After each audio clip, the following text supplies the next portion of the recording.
नमस्कार, स्वागत है आप सभी का अभय न्यूज के 11 नवंबर गुरुवार शाम के बुलेटिन में। मैं हूं आपके साथ सिमरन तिवारी। चलिए देखते हैं आज दिन भर की कुछ खास खबरें।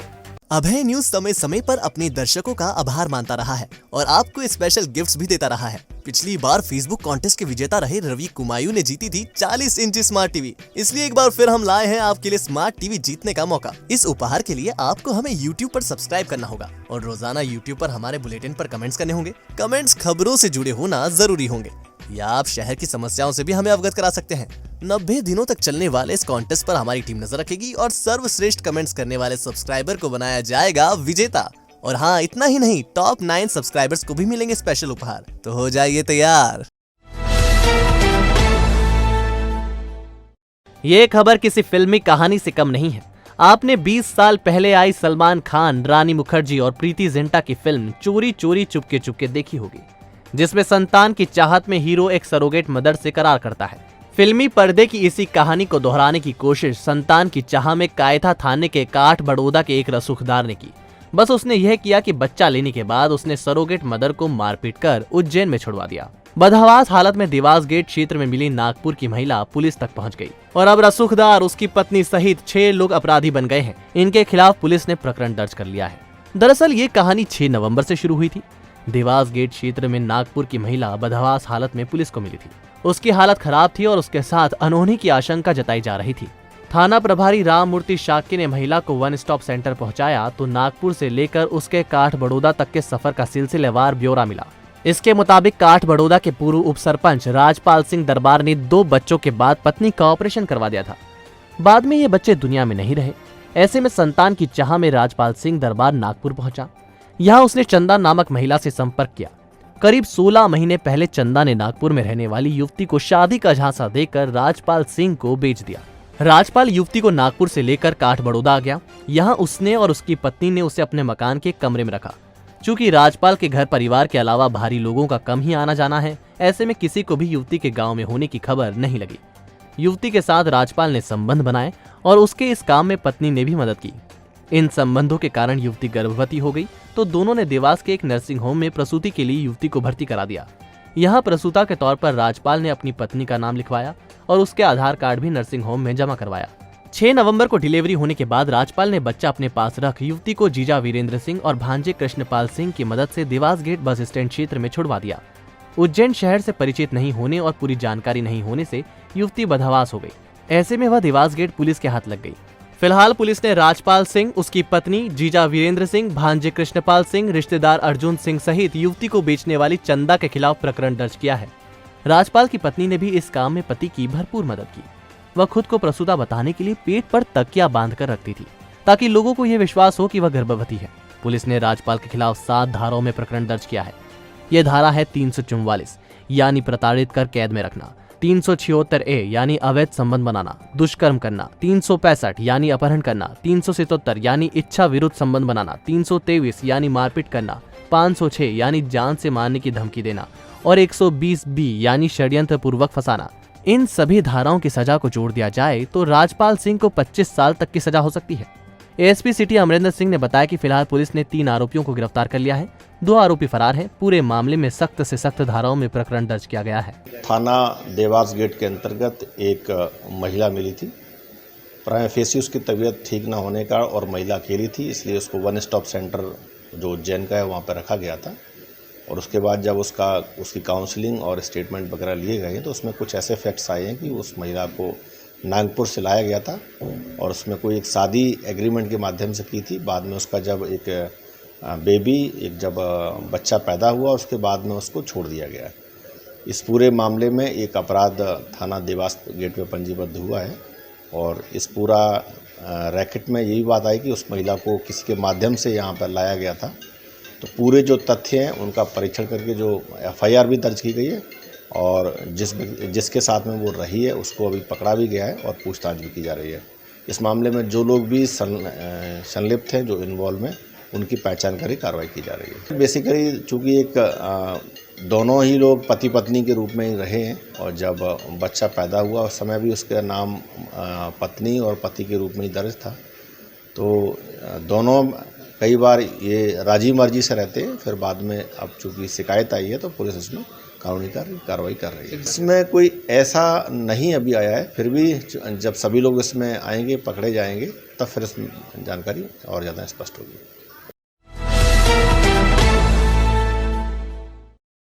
लोकतंत्र सेनानियों को ताम्रपत्र देने के लिए आयोजित समारोह प्रभारी मंत्री के विलंब से पहुंचने के कारण 1 घंटे की देरी से शुरू हुआ। समारोह में मीसाबंदियों को ताम्रपत्र देकर सम्मानित किया गया। पूर्व निगमाध्यक्ष प्रकाश चित्तौड़ की पुस्तक वे स्याह दिन का विमोचन भी इस दौरान किया गया।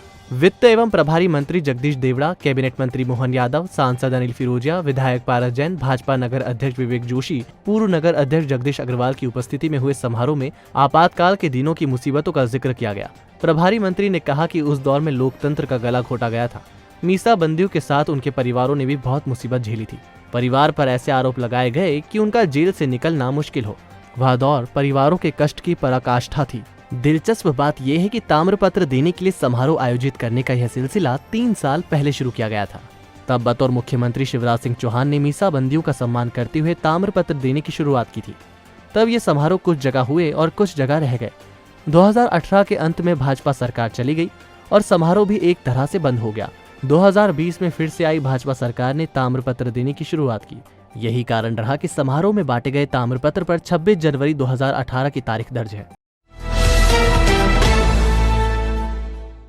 विक्रम विश्वविद्यालय में इस साल से शुरू हुआ एग्रीकल्चर संकाय विवादों में आ गया है। हाई कोर्ट में एग्रीकल्चर संकाय की पढ़ाई पर रोक लगाने के लिए याचिका दायर की गई है। हालांकि कुलपति प्रोफेसर अखिलेश कुमार पांडे व्यवस्था को ठीक बता रहे हैं। उनका कहना है कि जैसे जैसे सेमेस्टर आगे बढ़ते जाएंगे, नई फैकल्टी जुड़ती जाएगी। विक्रम विश्वविद्यालय ने इस सत्र से कई नए पाठ्यक्रम शुरू किए हैं। इनमें ही बीएससी एग्रीकल्चर भी है। एग्रीकल्चर क्षेत्र में बेहतर करियर की संभावना को देखते हुए बड़ी संख्या में विद्यार्थियों ने एडमिशन लिया है। लेकिन विक्रम विश्वविद्यालय में कोर्स की पढ़ाई के लिए बुनियादी सुविधा नहीं है।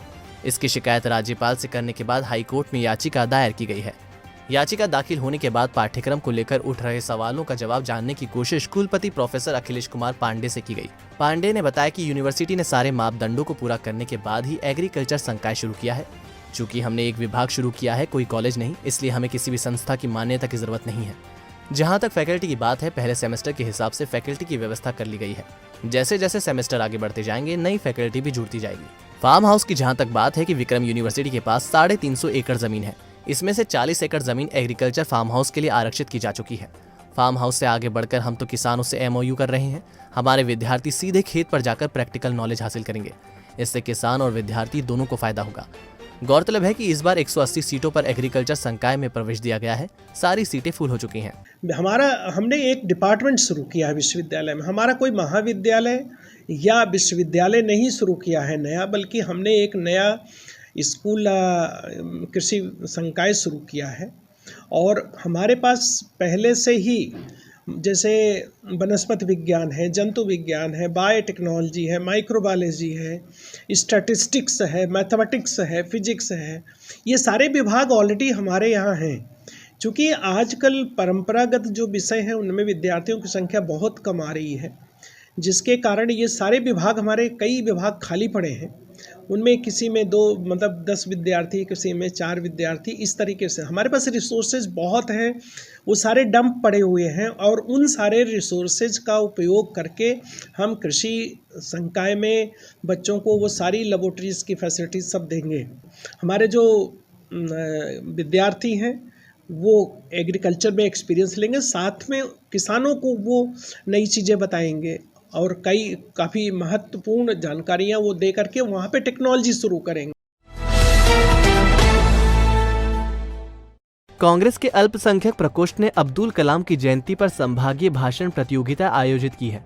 45 बच्चों में से 10 को श्रेष्ठ भाषण के लिए चुना गया। भाषण का विषय मौलाना अब्दुल कलाम आजाद और पंडित जवाहरलाल नेहरू के सपनों का भारत था।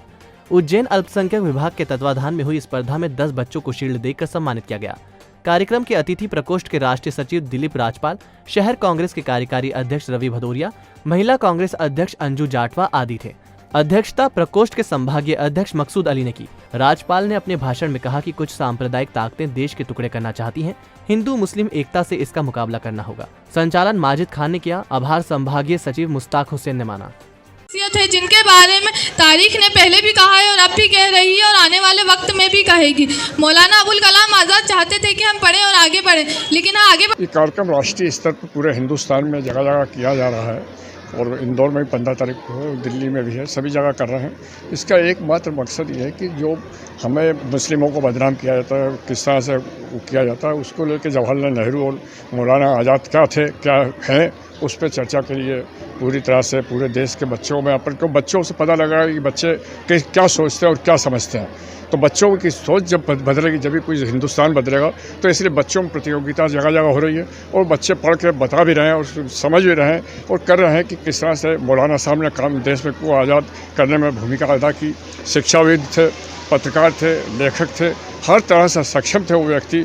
उसके बाद भी वो राष्ट्रीय नेता थे। सबसे बड़ी बात यह है कि पाकिस्तान जब अलग होने की स्थिति में था, उस समय सबसे ज़्यादा विरोध करने वाला कोई थे तो मौलाना आज़ाद साहब। मुझे राजनीति से कोई लेना देना नहीं। आप तो बताइए, जो अगर काम जो है वो मैं बिल्कुल करूँगा।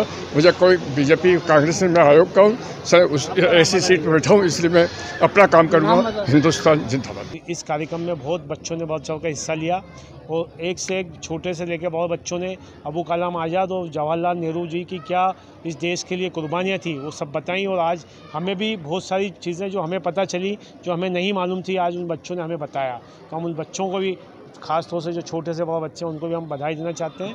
बहुत बहुत मुबारकबाद। होमली फर्नीचर एंड मोटर्स, यहाँ आप पाएंगे जॉय कंपनी की ई स्कूटी की आकर्षक रेंज। तो यदि आप भी हैं पेट्रोल की बढ़ती कीमतों से परेशान, तो आज ही खरीदें जॉय कंपनी की ई स्कूटी। मात्र 3 घंटे में चार्ज करें और पाएं 80 किलोमीटर का एवरेज। साथ ही आपको मिलेगी गारंटी वारंटी भी। 48 किलोमीटर पर आवर की top speed, disc brake, centre lock और भी बहुत कुछ। इसके अलावा हमारे यहाँ dining set, sofa set, double bed, dressing table, अलमारी, सभी प्रकार के फर्नीचर रिटेल एवं ऑर्डर पर भी तैयार किए जाते हैं। तो एक बार होमली फर्नीचर एंड मोटर्स पर जरूर आए। अधिक जानकारी के लिए संपर्क करें 8889203040, 9827500484। हमारा पता 13 नागझिरी सैफी पेट्रोल पंप के सामने, देवास रोड, उज्जैन। ट्रैफिक नियम तोड़ रहे वाहन चालकों को भेजे जा रहे ई चालान गाड़ी नंबर और एड्रेस सही नहीं होने से घरों तक नहीं पहुंच रहे। ऐसे में स्मार्ट सिटी प्रबंधन द्वारा चलाई जा रही मुहिम को धक्का लग रहा है। दरअसल शहर के चौराहों पर लगे कैमरे से ट्रैफिक की मॉनिटरिंग की जा रही है। नियम तोड़ने वाले वाहन चालकों को ई चालान भेजे जा रहे हैं। कायदे से चालान मिलने के 15 दिन के भीतर इसे भरना अनिवार्य है, लेकिन आरटीओ के डेटाबेस में गड़बड़ी के कारण चालान ही घर नहीं पहुंच रहे। आरटीओ संतोष मालवी ने बताया कि वाहन चालक ने शोरूम पर जो नंबर और पता दर्ज कराया है, उसी अनुसार डेटा कार्यालय में रहता है।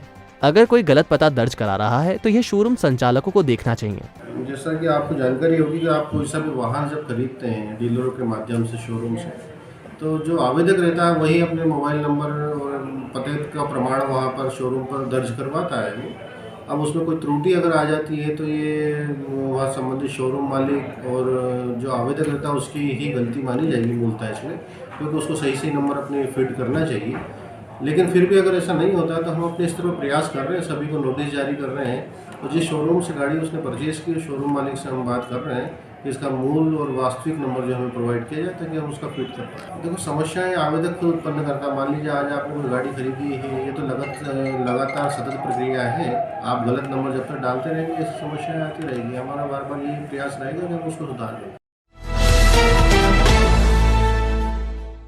महाकालेश्वर मंदिर परिसर के मुख्य द्वार पर स्थित सती मंदिर को विस्तारीकरण योजना में नहीं हटाने की मांग अखिल भारतीय हिंदू महासभा ने गृह मंत्री नरोत्तम मिश्रा से की है। इस संबंध में पंडित नीलेशानंद तिवारी के नेतृत्व में ज्ञापन सौंपा गया। इसमें बताया है कि सती मंदिर अत्यंत प्राचीन मंदिर है। पौराणिक कथाओं में भी इसका उल्लेख है। सती माता शिवजी की पहली पत्नी है। मंदिर हटाने से लोगों की भावना को ठेस पहुंचेगी। हर साल सावन, भादो और कार्तिक अगहन मास में निकलने वाली सवारी के दौरान सबसे पहले मंदिर के सामने पूजा की जाती है। इस परंपरा को भी मंदिर हटाने से धक्का लगेगा। मिश्रा से अखिल भारतीय हिंदू महासभा ने इस संबंध में दखल देने का अनुरोध किया है। निगम आयुक्त अंशुल गुप्ता अब सर्जरी के मूड में हैं। गुरुवार को उन्होंने जोन 6 का कार्यालय प्रभारी बदल दिया। अब जोन 1 के सहायक राजस्व अधिकारी जयेंद्र सिंह सिसोदिया को जोन 6 में कार्यालय प्रमुख बनाया गया है। कार्यालय प्रमुख के साथ वह प्रभारी सहायक संपत्ति कर अधिकारी की भूमिका भी निभाएंगे। अभी इस पद पर जफर आलम अंसारी थे, उन्हें प्रभारी सहायक लेखापाल बनाया गया है। सिसोदिया जोन में पदस्थ कर्मचारियों पर प्रशासकीय नियंत्रक रहेंगे। संपत्ति संबंधित न्यायालयीन प्रकरणों में OIC की हैसियत से काम करेंगे। इसके साथ ही जोन में आने वाले मांगलिक भवनों के आरक्षण की कार्यवाही करेंगे।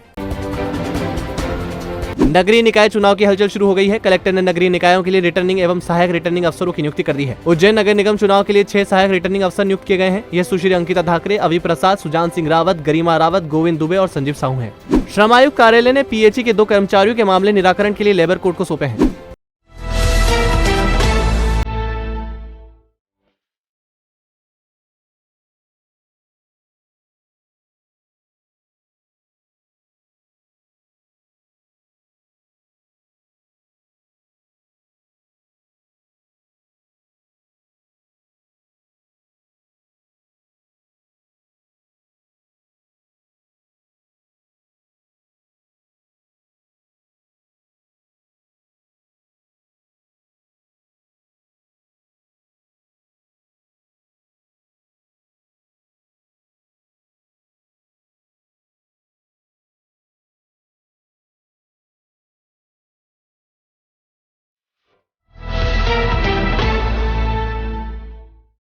तो आपने देखा अभय न्यूज का आज का बुलेटिन। अगर खबरों को लेकर आपके पास कोई फीडबैक है तो हमें कमेंट सेक्शन में या फिर हमारे इनबॉक्स में जरूर बताइएगा। कल फिर मिलेंगे इसी समय। नमस्कार।